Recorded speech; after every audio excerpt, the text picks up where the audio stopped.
But I think you can see with someone like Levis, like it's impressive to me that he can play well despite bad circumstances. Like this is still like very meaningful information we're getting from him. I'm impressed overall.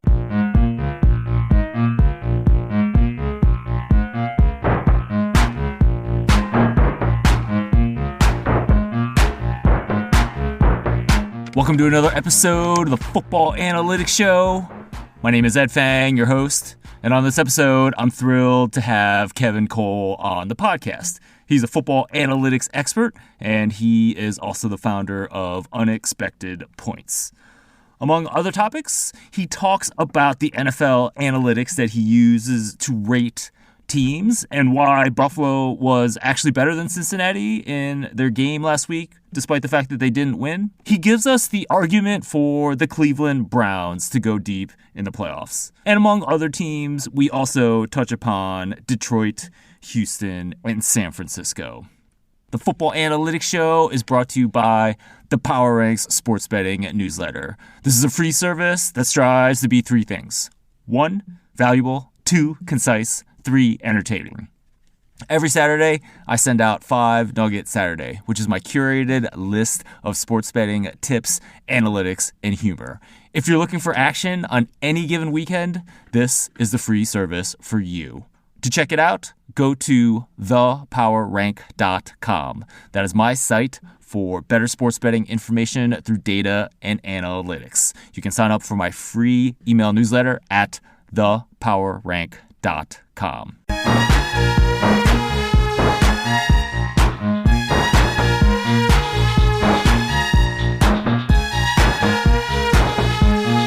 Joining me on this episode of the podcast is Kevin Cole. He's a football analytics expert, and he is the founder of Unexpected Points, which is a newsletter and a podcast, and he is no stranger to the Football Analytics Show.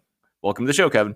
Thanks for having me. Again, as you mentioned, I'm not sure how many appearances I've racked up here, but the fact that I get invited back, I guess, is a positive signal. I'm taking that as positive evidence pointing towards value add here on the podcast. There, you always add value, which is why you keep coming back, and I appreciate your coming back. I think we had talked about just doing something a little bit more regularly on our podcasts. Yeah. So, I mean, it's always off-season plans. Yeah, exactly. In-season execution is always exactly lacking. We had more off-season plans too, and I completely failed on my end of some of those. So, which is no worries, my man. But always next year, right? There's always next year. There's always next year for half of the NFL teams at this point. Or exactly. The fans are always looking forward to the 2024 draft at this point.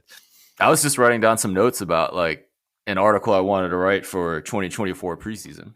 It kind of doesn't make any sense now, but it would be great, going into the season. It's good to have those ideas because some, especially it's good to think about like what you can write post draft. For me, the draft season is pretty good. Like I get a pretty good bump in terms of subscribers and interest starting in maybe like March through the draft, but then post draft, before you get into the real meat of preseason, and even preseason is, let's face it, we got some degenerates out there, and I love you guys out there like grinding the preseason streets, but even then it's tough before a few weeks into the NFL season to gin up a lot of ideas for what's really going to affect the year.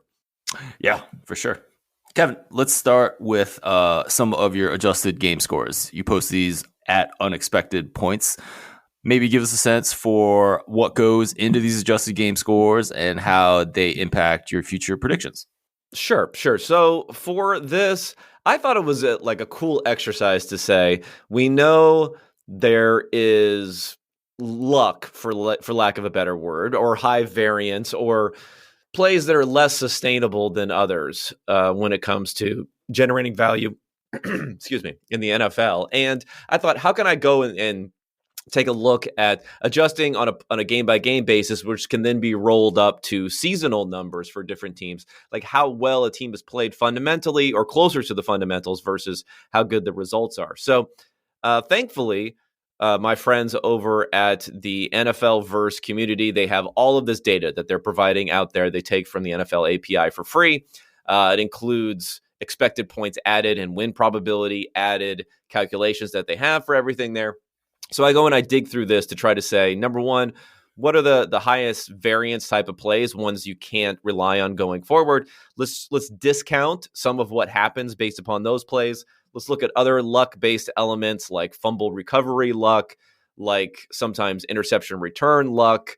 And let's try to discount some of that stuff. And let's also just very simply look at how successful teams are on a play in and play out basis. So look at success rate for teams versus what their efficiency on a points basis would be, and try to lean a little bit more towards success rate, since that's something I think that gives a better idea of how good a team is.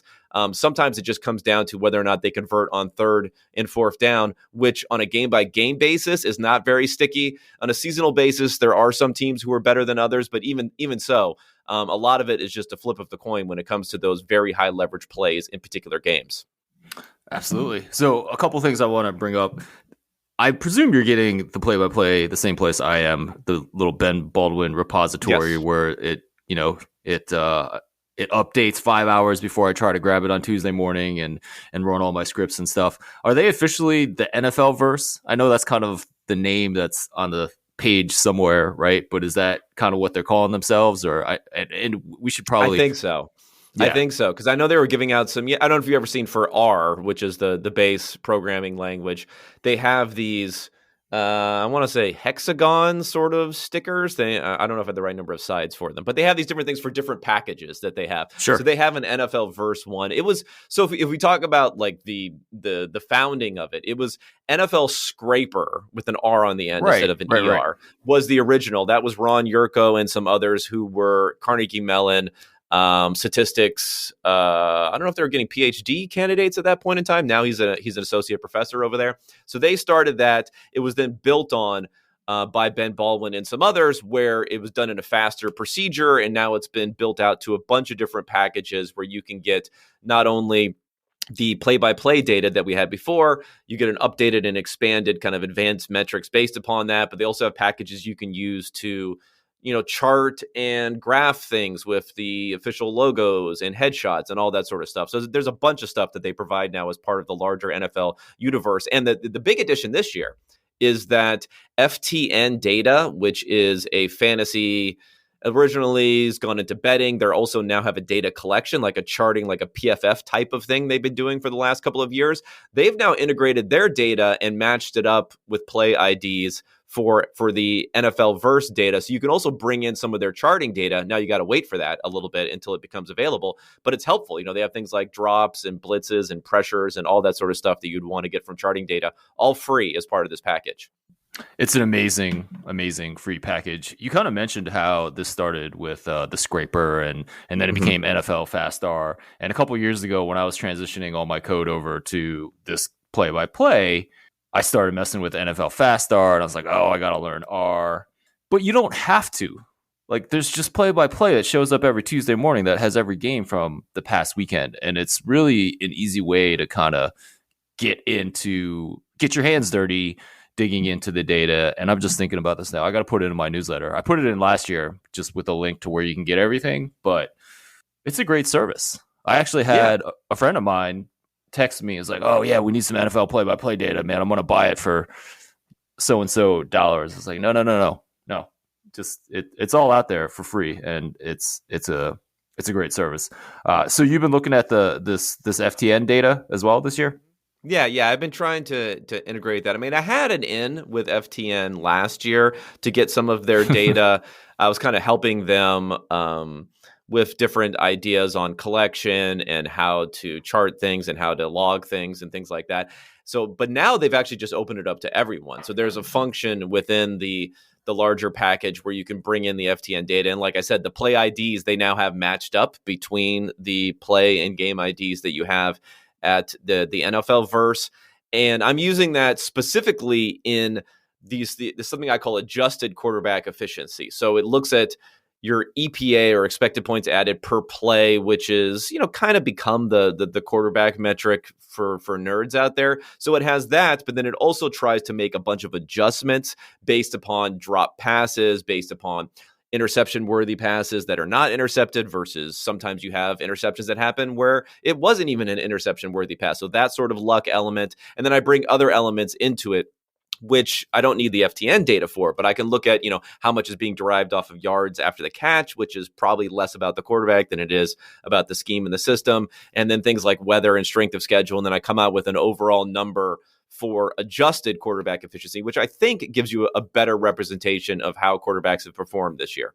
Yeah, absolutely. I've been using some of the air yards data in there. So how many air yards a pass goes past the line of scrimmage. And this is nothing new. I think people have been working with air yards for a long time.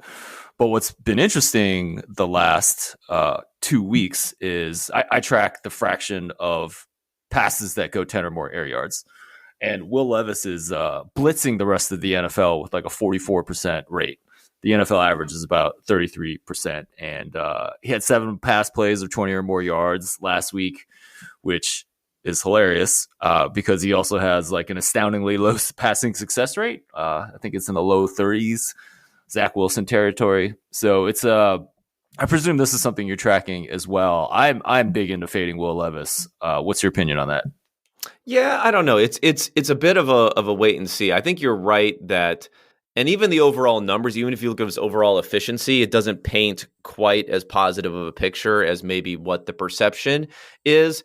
At the same time, my numbers, I'm thinking that they might discount it a little bit too much because, again, they're focused on the success rate that you're talking about here and the fact that these longer plays, if you end up hitting 7 out of 10 of them versus 4 out of 10, that can make a massive difference in how much value you're generating. So there is some up and down to it. At the same point in time, I do think that offense is a lower success rate, like higher value generation type of offense because of the fact that they like to run play action and throw it down the field. And, just watching with, getting my film guy cap on, like watching the play, especially this last game against Pittsburgh. I mean, he's facing a lot of pressure. They have probably one of the worst offensive lines in the NFL. And even with DeAndre Hopkins, they probably have a pretty bad core of receivers. So for the fact that he's able to be, average-ish by my numbers, considering all of that, looks pretty good for a rookie. So you're saying he's average-ish by what, EPA per dropback adjusted for stuff? Yeah, he's average-ish in that sort of way.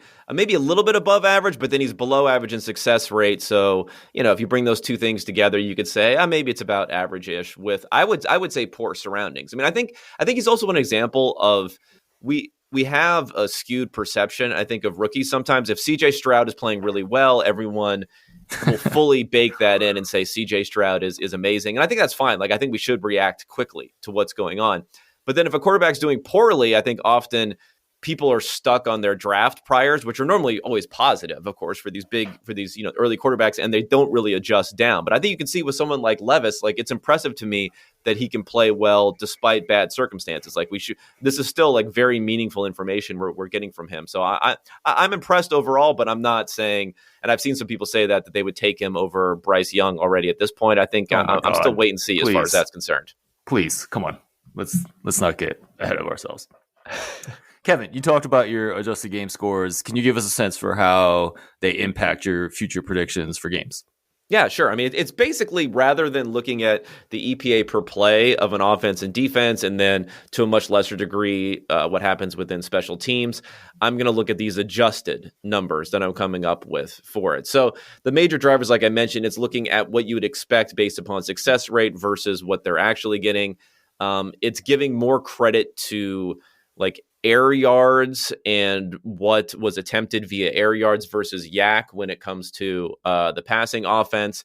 And the other things that I mentioned, the fumble recoveries, special teams, penalties, things like that are discounted quite a bit. So, I mean, I'll give a quick example.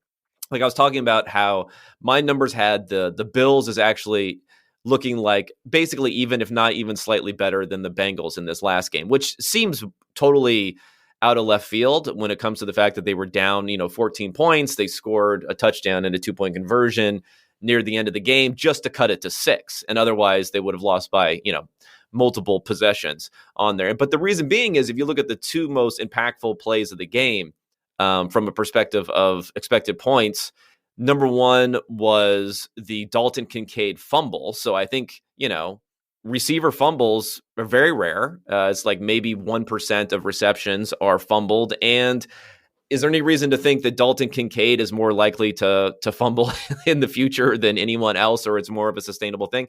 I don't think so. And those fumbles are massive, right? It would have been a 2nd and 1 at the 12-yard line if not for that fumble. So giving up that ball in that situation is giving away a ton of value. So that's number one.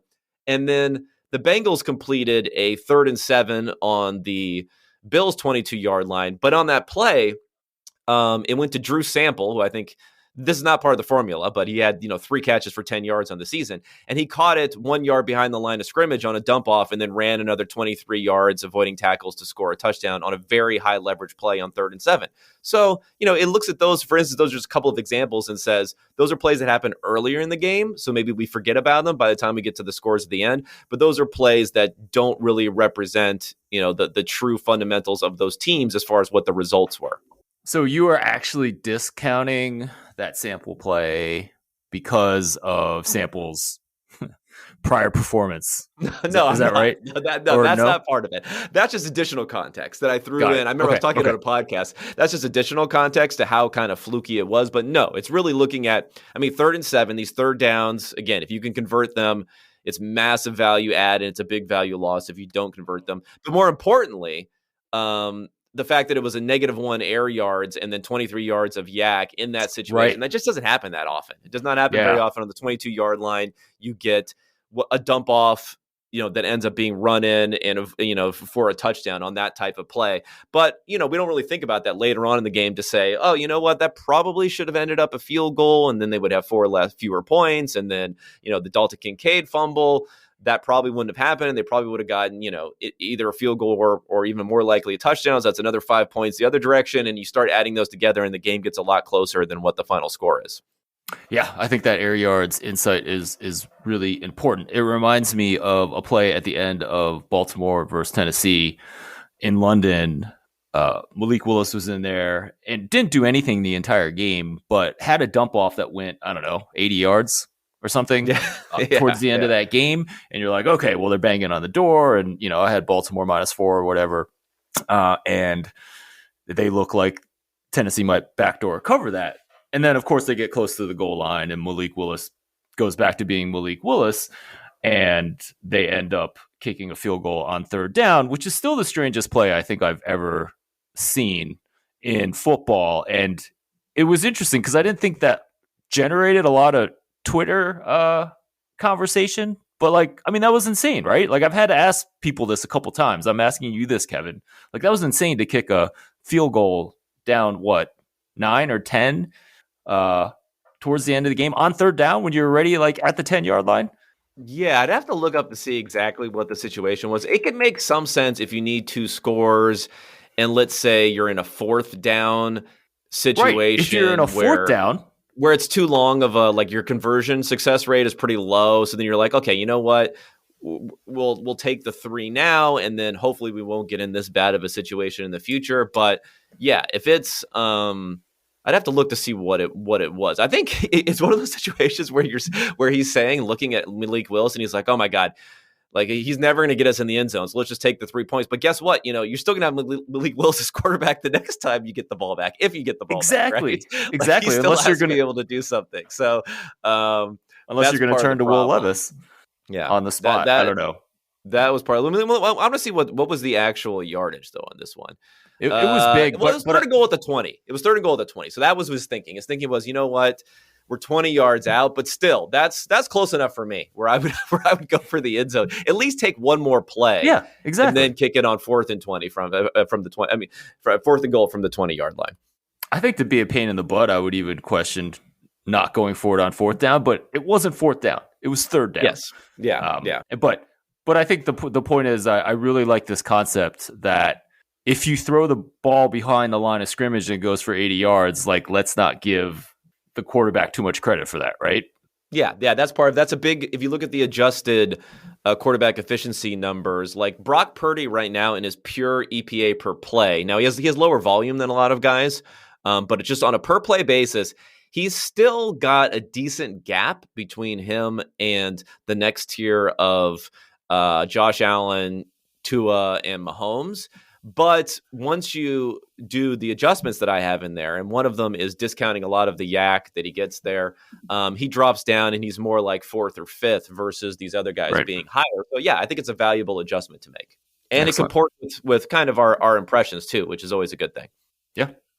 Kevin, is there a NFL bet that you'd be willing to share with us? Sure. Although, I've been getting owned by the Ravens for like multiple weeks here, but my numbers still like the Browns. I'm kind of relatively high on the Browns and relatively low on the Ravens. So the Ravens are 6-point favorites at home this week, and the Ravens defense is good. I mean, don't get me wrong. I still have them being meaningfully worse than the Browns defense, combined with the fact that at least my numbers and how I look at it, there's a higher degree of variance when it comes to defensive play. Like if you're combining an offensive and defensive projection, it should be about 60-40 offense versus defense. And the Ravens are kind of closer to being even let's say the second best defense in the NFL by my numbers versus the Browns, but they're closer to like, let's say the number 10 defense than they are is even being as close to the Browns defense. And that's trying to make adjustments for the fact that they faced Clayton Tune, whoever that is, last week. The Browns defense had completely destroyed him. So that's part of it. But a bigger part is like the Ravens offense, I think, is been okay. They kind of show up every other week. But maybe they're not quite as good as some others think. So that's why I'm still a bit lower on the Ravens, who I presume, I haven't looked around media power rankings, but media power rankings are basically your win-loss record plus what's happened based upon recency bias. So I wouldn't be surprised if they're number one in a lot of people's rankings this week. For sure. So Baltimore, I've been joking this week, is they're the San Francisco from 3 weeks ago. But I actually think they're a pretty good team. When I only look at data from the season, so this is points and passing success rate and yards per pass attempt, they are the best team in the NFL just using data from the season. They've taken that over from San Francisco. So I certainly think they're good. Like, do you have them in that upper echelon or, I guess there's a big difference between first and then, top five, but I presume you wouldn't have them as the best team. No, I don't have them as the best team, but this year is somewhat unique. Normally, I have either one team that's in a tier by itself and then a couple of teams in the next tier and then, a few other teams. This year is pretty unique in the fact that if we're looking at the top, I don't know, I would say 7 teams in the NFL, 8 teams in the NFL, maybe even 9 teams in the NFL. There's not a ton separating them.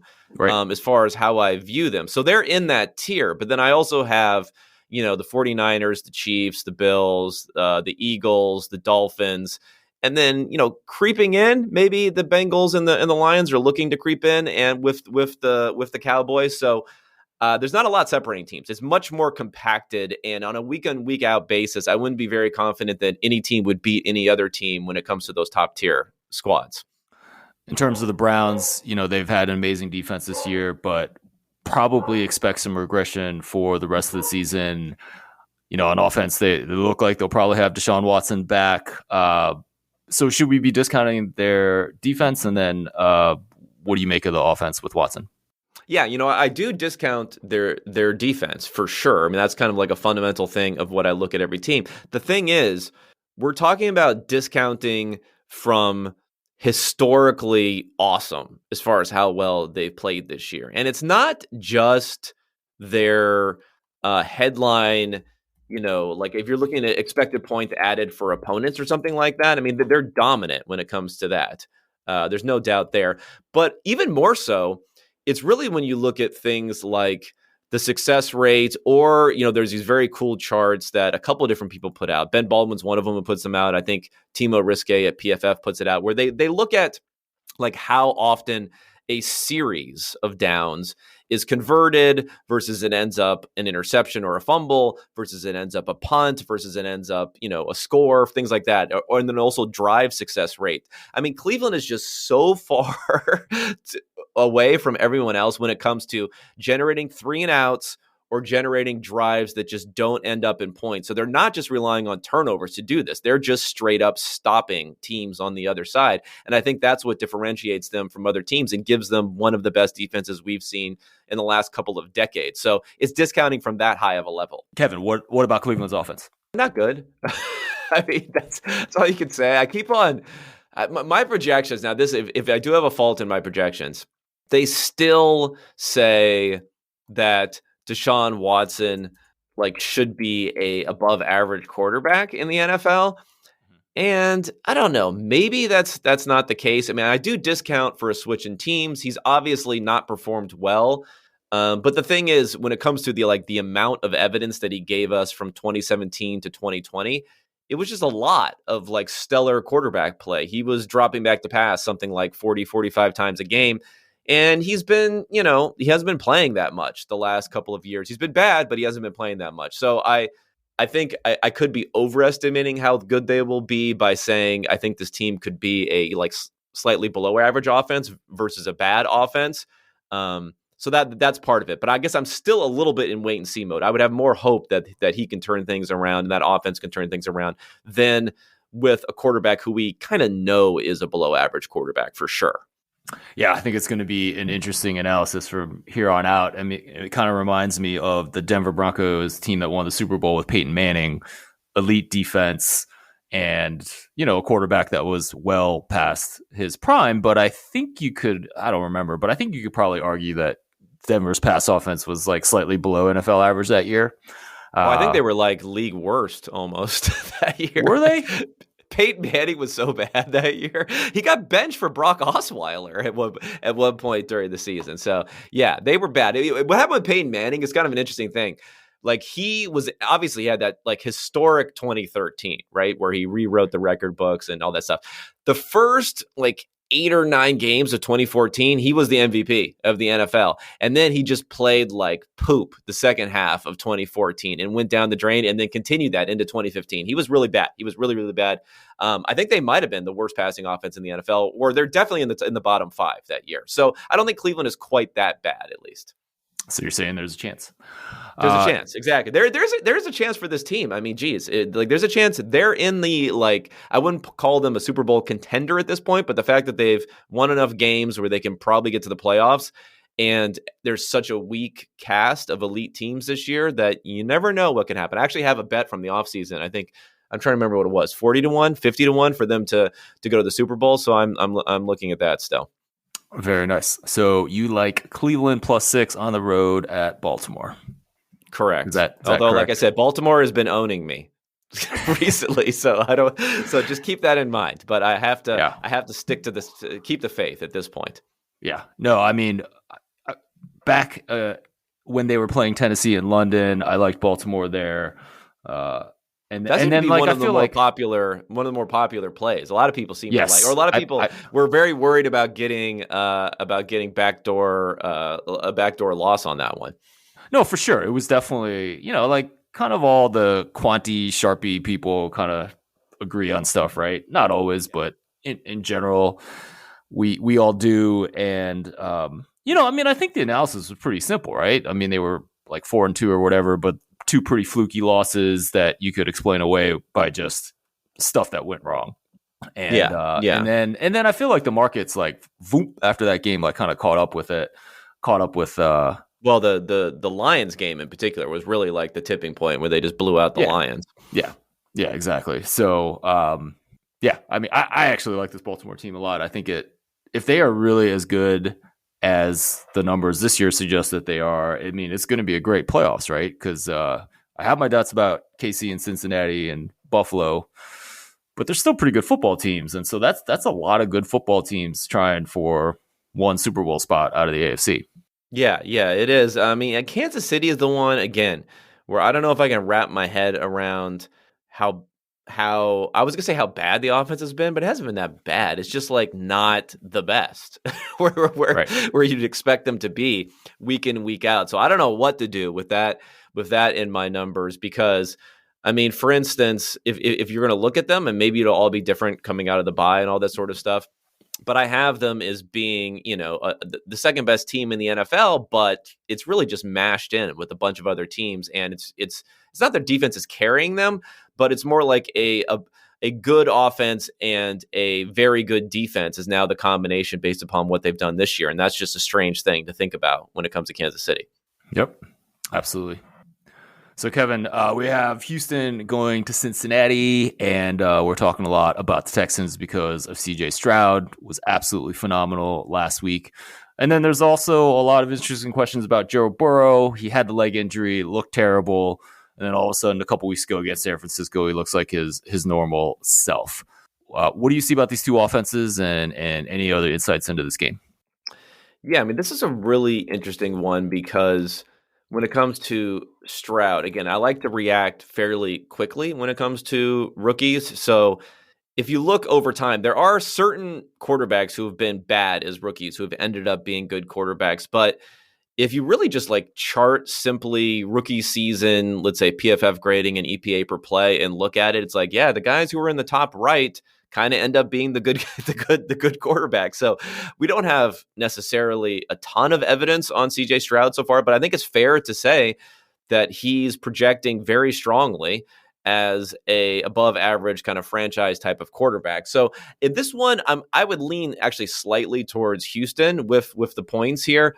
Only because for Cincinnati, I think the market's maybe reacting a little bit too quickly to Joe Burrow being Joe Burrow again.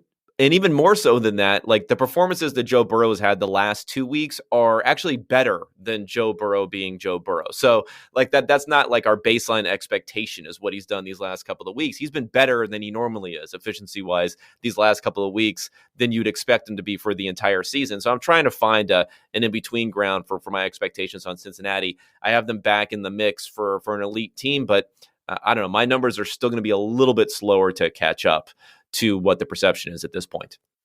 Are you still running the quarterback Bayesian rankings?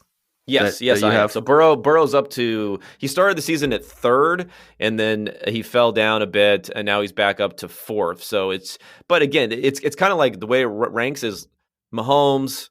This is all based upon career value, like what they've done their career going for. Mahomes, like massive gap down to Josh Allen, and then a pretty big gap from Josh Allen to everyone else. So Burrow could get back up to number 3 again.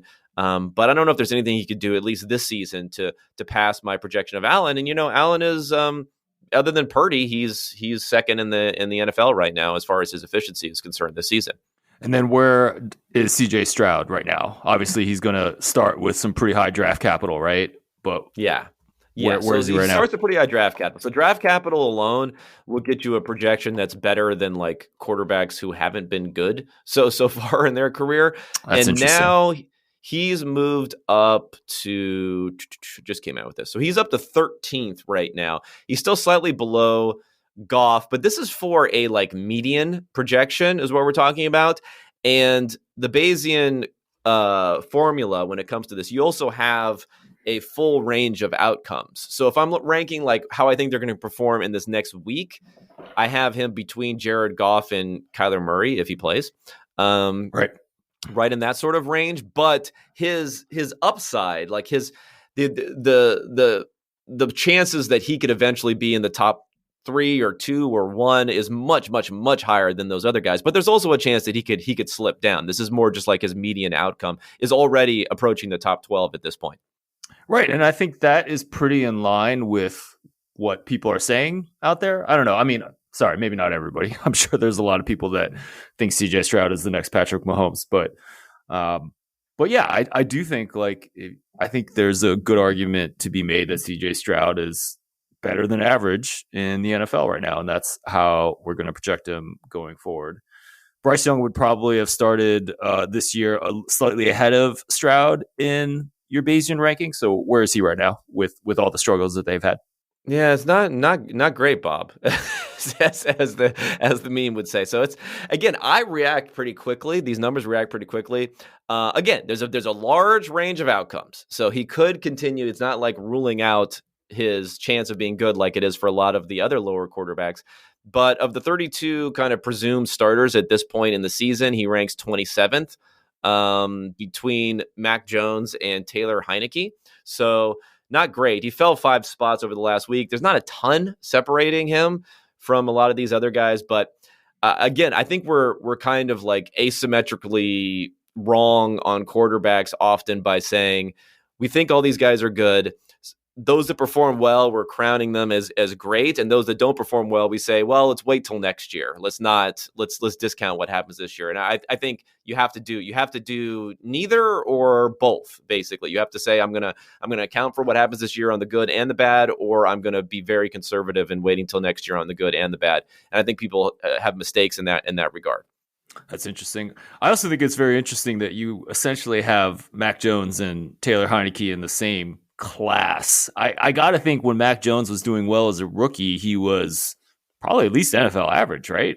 If not slightly higher. He was seen as being much better than that. I mean, by the pure numbers, and maybe you could have had a like a film-based take that he didn't have upside, but he was 10th in 2021. If you have a cutoff, let's say about 250 dropbacks, he was 10th in his efficiency in that season, which was a pretty good year for guys. I mean, Joe Burrow was 9th, okay, in 2021. So like he played almost at an elite level as a rookie. It's just since then he was 28th last year, and now he's 32nd so far this year. So things have really fallen off a cliff. But part of his projection still builds in what he did as a rookie by giving him some buoyancy based upon that, and not dropping him down to 32nd best quarterback as a projection going forward. Well, that rookie's success was entirely Josh McDaniels, right? So when McDaniels comes back as the OC in New England, maybe it was offensive line. I don't know what it was. Luck. I don't know what it was. I mean, I still think he's not as bad as people think. He makes way too many mistakes. Like if he could just play in a way where he didn't make so many mistakes, and he's someone who looks a lot better according to my adjusted numbers, because not only has he made a lot of mistakes, but his mistakes, like his interceptions to interception-worthy throws, are higher than what you would expect. The run backs that have happened, like pick sixes and things like that, have been a very high level where, some of that is sticky, some of that isn't. So then, I'm not totally off Mac Jones eventually being a solid quarterback, but just the mistakes are way too high for the fact that there isn't enough upside in the passing game to make up for it. But I presume that you're off Taylor Heineke being a good NFL quarterback, right? And you have them essentially the same. So, well, I mean, again, these are rankings. So Heineke is a couple spots lower, quite a bit lower as far as his projection. It's just, I don't know. Heineke is a similar sort of dude. He, has too many mistakes is normally his problem, but he's replacing Desmond Ridder, who was just, turning over the ball like 4 times a game. So it can't look much worse. True, but I mean, I actually think this is pretty interesting, right? Because I think a lot of the Ridder fumbles were, clearly mistakes, but like, the fumble at the goal line against Tampa Bay, like probably not something that's going to happen going forward. And so, Atlanta's in this situation where they have this guy Ridder, and I don't think Ridder's good, and I don't think he's going to be a good NFL quarterback, but I certainly think he has a higher ceiling than Taylor Heineke, and then Taylor Heineke might have a higher floor. So Arthur Smith has decided to go with him, but I'm not sure that's I'm not sure that's the right decision. What do you think? Yeah, you can't really be confident that's the right decision. I think when it comes to Ridder, it was one of those situations where they were winning some games early in the year and he had okay efficiency, but underneath the hood, it was like he was throwing passes directly into the arms of defenders that were being dropped, and he had a pretty poor completion percentage versus what you would have hoped for, but he was getting a lot of longer plays and things like that. So at that point in time, I was kind of fading him. But I agree with you that the last few weeks he had before he got benched, I thought he was playing a lot better, and he was the victim of unlucky plays. But overall, I still think he wasn't good. Overall, it's just what happens with quarterbacks is you win a game, and people kind of forget about everything. You lose a game, and you're maybe out of the playoff hunt, and people see the mistakes, and then you get benched. So I've kind of been on the opposite sides of the overall impressions on Ridder, saying he wasn't very good early. He got a little bit better later when people got low on him, but still overall, as a young quarterback, he has more upside, but he hasn't been good. That's for sure. Agreed. San Francisco was looking like the best team in the NFL for the first part of the season. They've kind of hit a rough patch Now they're going to Jacksonville, a team that I've been high on this season. What do you make of this game? Well, this is an interesting one because I thought I was high on the 49ers as having them kind of right in that top tier of teams and not having much separate them. Now, the numbers that are put together, there's a site Predictable, which looks at the next couple of weeks of betting lines and then calculates team strength based upon those. Actually has San Francisco at number 1 still right now, partially based upon the fact that they are playing the Bengals. I mean, they are playing the Jaguars this week, and they're decent favorites in this one. So I think that they're still a pretty strong team. I think that they were, again, I'm kind of always leaning in the opposite direction of some opinion. I thought they were good, but maybe not quite as good as people were making them out to be earlier this year. And I think they've been better than what people have been saying. And Brock Purdy's been better than what people have been saying the last few weeks here. I mean, the fact that they're 3-point favorites, I guess, on the road against a decent Jacksonville team says a lot about how the market views them. Yeah, I mean, I actually probably think it's a little bit too much, but right. I mean, if you're a 3-point favorite at the Jags, and the Jags are probably at least 3 points better than NFL average, and so you're saying that the Niners are, I don't know, 5 points better than the Jags on a neutral site, right? So that is some pretty high praise from the markets. And yeah, I mean, I don't know. Maybe the markets agree with me that I'm a little bit lower on Jacksonville versus that 3 points. I have it more like 2 points ish. So maybe that's where it is. I still have Jacksonville. If I was going to lean any direction, it would be slightly towards Jacksonville on this game. But I'm actually pretty aligned with the market as far as the ratings on these two. So maybe they agree that Jacksonville's. I think that might be part of it. That they're a little bit more skeptical of Jacksonville than the public is. Yeah, I think I would agree with that, but would you say that your numbers are a little bit more down on Jacksonville? You would have them closer to NFL average than I might. Yeah. No, I've been down on Jacksonville all season. So again, tip of the cap to one of the teams that's been owning me all year. So I've been a little bit down on them this year and continue. I'm probably slightly lower than the market, and then the market's probably still lower than you. It sounds like. Yeah, it does. So what aspects of Jacksonville are you down on? I don't know. I'd have to dig under the hood here. I guess offensively, they actually haven't been that great. Now, a lot of it is based upon running the ball has been very poor, so maybe that's something we shouldn't get too caught up in. But if you look at the team from a success rate sort of standpoint, they're closer to NFL average than they are to elite teams. They're closer to NFL average in their efficiency overall than they are to elite teams. I think they've just put together some wins. They've had some easier competition that they've gone through. So those sorts of things. And I think defensively, I think that they've benefited a bit from turnovers versus others, but I'd have to look up that exact number. I mean, they're very high. Their defense is their actual EPA per play is very high, but they've had a very easy strength of schedule so far in the quarterbacks they've faced. Interesting. All right. So Detroit has been pretty good this year, and they go to the Los Angeles Chargers, which is a team that has seemingly underachieved again.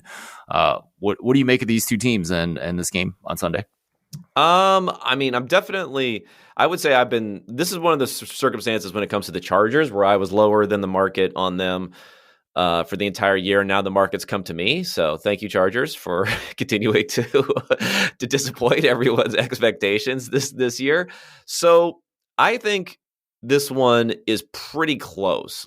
I know the line is still under 3 in most places. I think that's pretty close to being correct. I think this Detroit team is really solid. Detroit is still in that bucket for me of a team that could win the Super Bowl, despite the fact that they got crushed in against the Ravens. But even in that Ravens game, I think there were some things that ended up happening where it was a little bit closer than what the final score was there. So I guess for the Chargers, I would say they're closer to being average than good so far this year. And then Detroit is in that elite bucket. So I'm fine with them being favored on the road. And, I'm not buying Detroit as a great team, but I'm probably pretty high on them versus others because a lot of people wrote them off after that Baltimore debacle. Yeah, well, no one in southeastern Michigan wrote them off after the Baltimore debacle. There's a lot of Lions hats and things like that going around. I presume your numbers see a lot of strength in their offense, and then a defense that is better than past years and is serviceable enough for them to do pretty well and potentially make the Super Bowl. Yeah, I mean, I think they have a top 10-ish sort of offense, and their defense has been top 10 this season. So, like, I don't necessarily think that will continue, but they've actually been better against the pass than they've been against the run. So it's not just a situation where they've, had that boosted as far as their numbers are. So even if you regress them back to being an average defense, an average defense with a fringe top 10 offense is a very good team in the NFL. For sure. All right.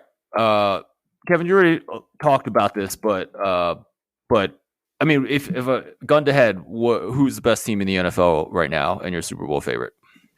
I don't know. This is a tough one for me because, well, I mean, Super Bowl favorite, that's easier to answer for me than gun to head. So I think for the Super Bowl favorite, I think I'm going to say actually, I don't know if it's that easy.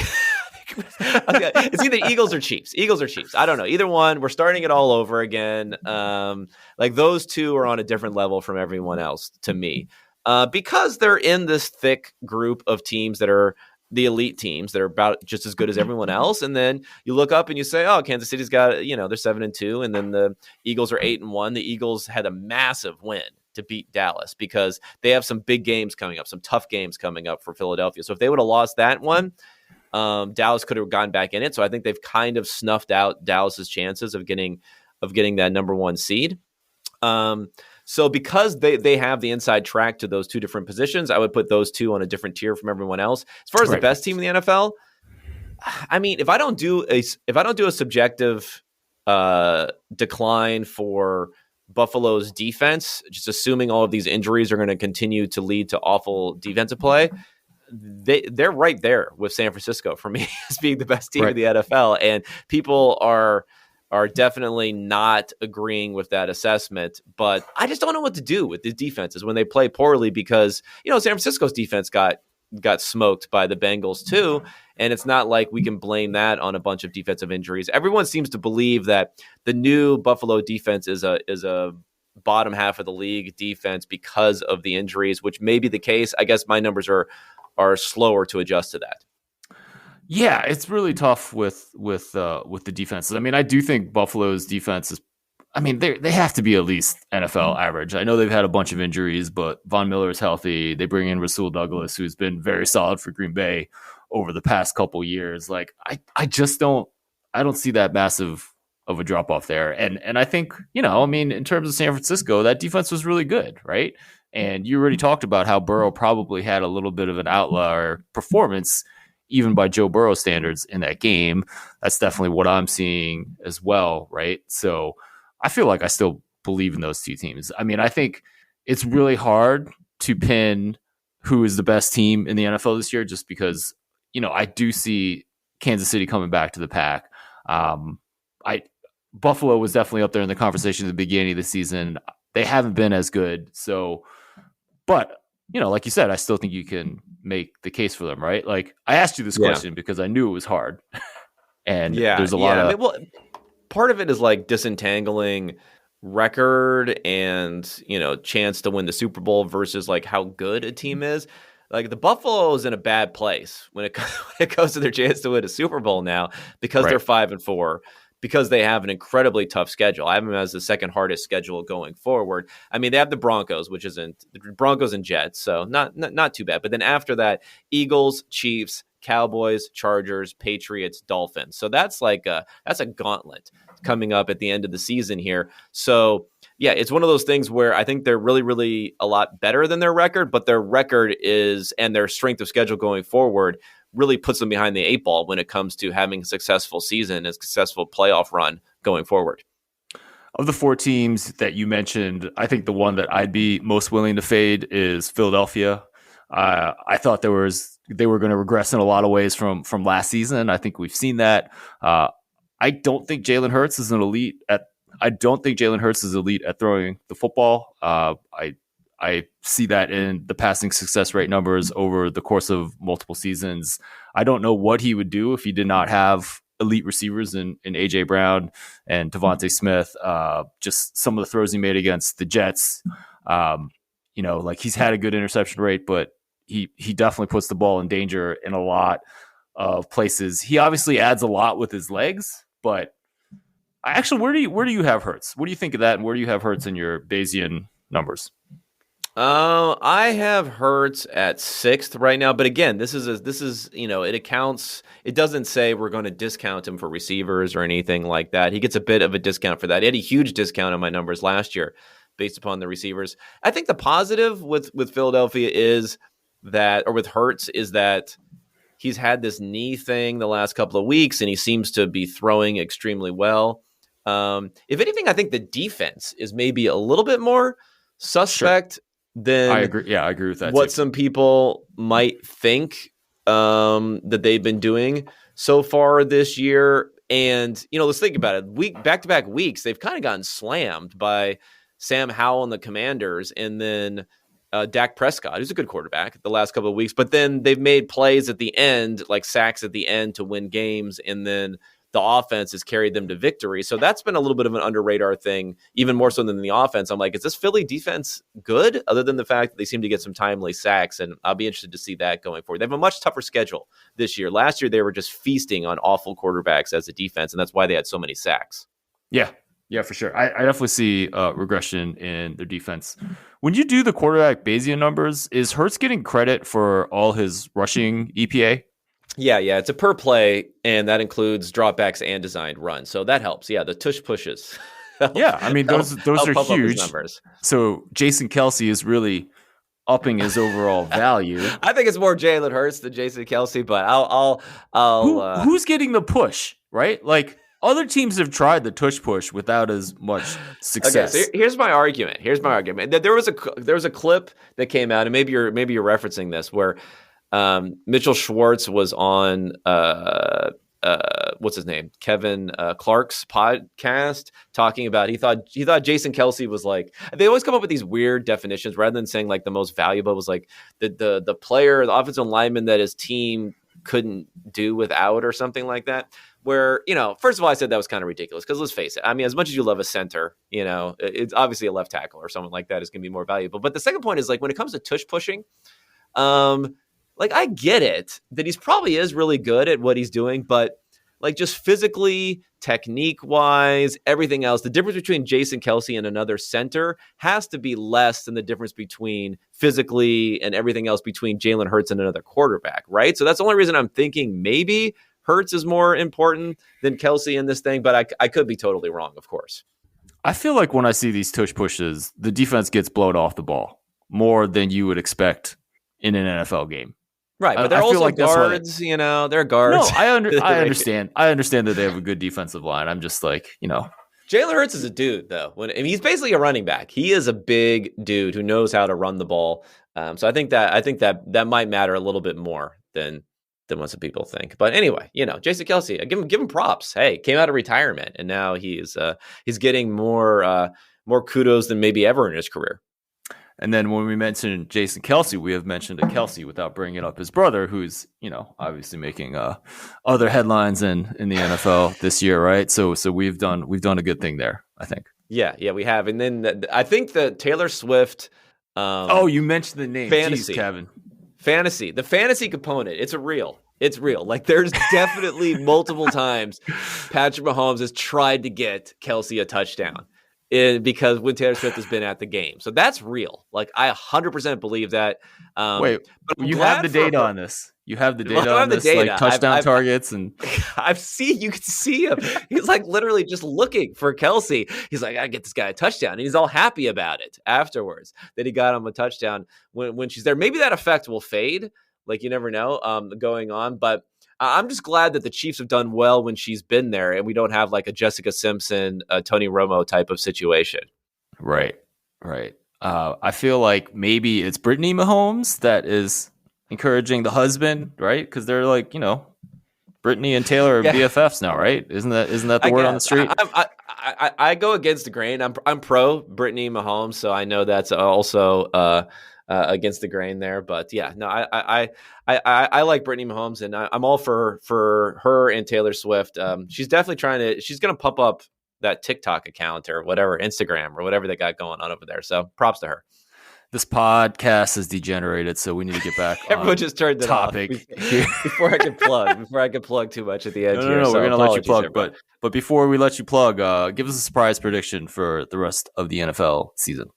Okay, I mean, my surprise prediction, I'm just going to kind of stick with what I was already talking about this year. So I'm going to say that the Browns make it to the AFC Championship game. So not the Super Bowl, because I can't get crazy like that. But I do think this Browns team, if anyone has that sort of sneaky ability to get into that range with the weather getting bad, with maybe if they continue to win some games, being able to, host a game or play in poor weather. When we're talking about Baltimore, we're talking about Pittsburgh, we're talking about Cincinnati, we're talking about Buffalo, we're talking about Kansas City. I don't know, man. I just feel like this team, defense wins championships thing is kind of like a BS sort of argument because you'd always rather have a better offense. But once we get into the playoffs where teams really can scheme and prepare for each other, and the weather is bad, I think it does matter. So I'm going to say the Browns make a run to the AFC Championship game.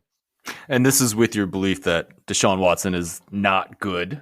And maybe he's average. Maybe he'd be average with upside. That's my hope for them. But that's exactly my point. Like his potential upside, which we have seen years of data on. I know it was back in the day. I do think Deshaun Watson still has upside this year. We haven't seen it, but I think that just adds credibility to your prediction. Is all I'm saying. Yeah, and also the thing here, like PJ Walker was god awful. Like his numbers were so bad, he made so many mistakes, but yet there was this feeling because they won some of those games with him because the defense was so good. It was like, oh, PJ Walker, he's scrappy or something. It's like, no, he was really, really bad. So yeah, they can win with PJ Walker sometimes. That's an impressive feat, being the fact that he was turning the ball over left and right. Yeah, I mean that game against San Francisco was maybe the best defensive performance in the NFL I think I've ever seen. I mean, it was incredible, right? And yeah. I mean, even when they lost to Baltimore, they did give up 4 touchdowns, but those are the only drives that got scored on. One of those touchdowns was from the 10-yard line. One of those touchdowns, I think, was from like the 30-yard line. So they actually weren't that bad, even in a game where they got throttled. They haven't had a really like bad performance, I don't think, as a defense. Kevin Cole, thank you so much for joining me on the Football Analytics Show. Please let everyone know where they can find Unexpected Points and anything else you're doing. Yeah, unexpectedpoints.substack.com. Follow me on Twitter also. Oh, not Twitter. X. Sorry, Elon. It is Don't apologize to Elon on this podcast, man. I have to. Now that I'm an official employee of Twitter, I got because I have the blue check thing. I signed up and I had enough impressions to get money, so they cut me a $50 check there. So now I'm officially $50. I got to tweet more often, to try to get that sweet Twitter money, but I can't do it because I have nothing. I can't just spam threads like people and try to get views like that. But anyway, not even for $50. Spam X for $50. You have such high morals. I had a viral tweet making fun of the Lions' usage of Jahmyr Gibbs.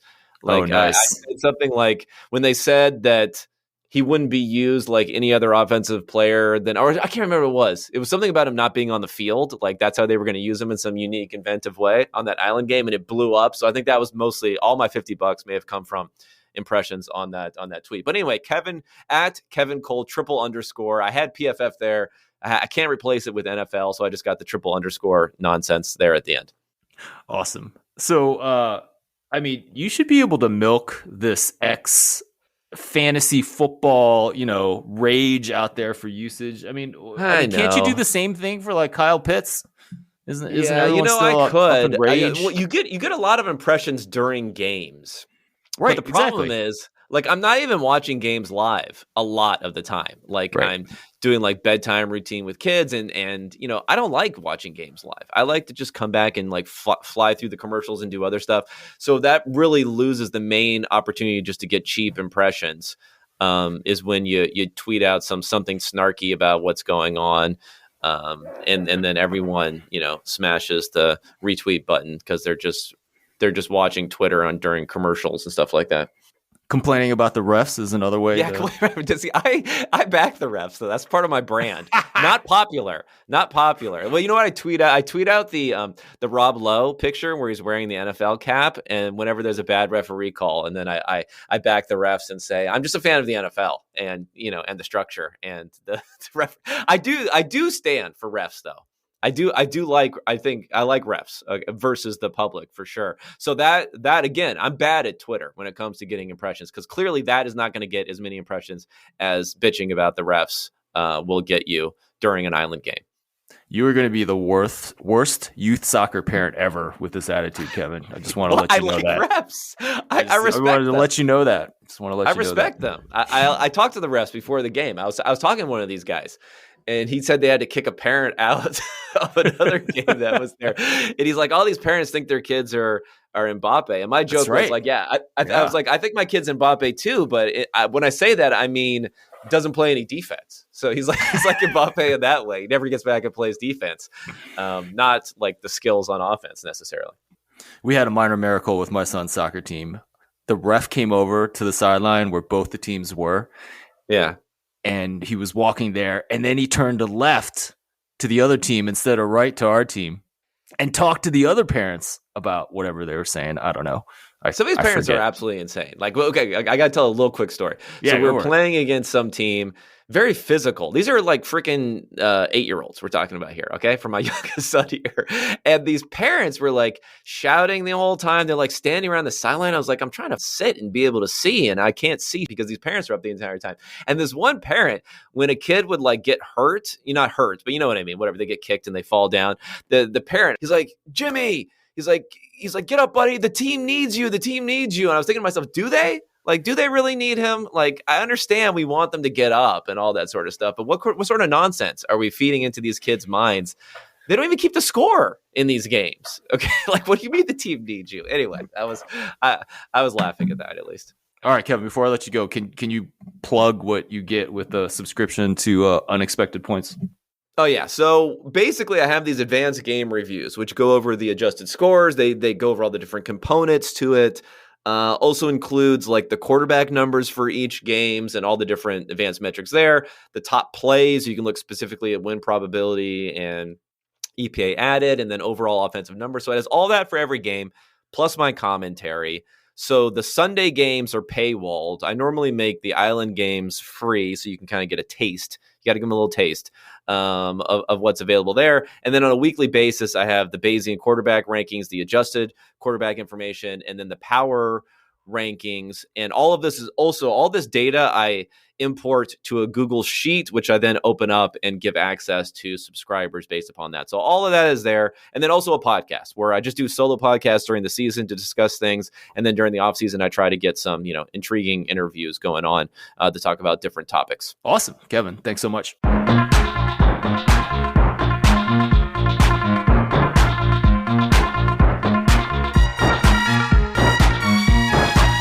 My name is Ed Fang, your host for the Football Analytics Show. I hope you enjoy that conversation with Kevin Cole. I always think he has so many insights, and I really enjoy having him on the show. A quick reminder, you can get my free sports betting email newsletter. Go to thepowerrank.com. Once again, my name is Ed Fang. Thanks again so much for listening to the Football Analytics Show, and I'll talk to you again next week.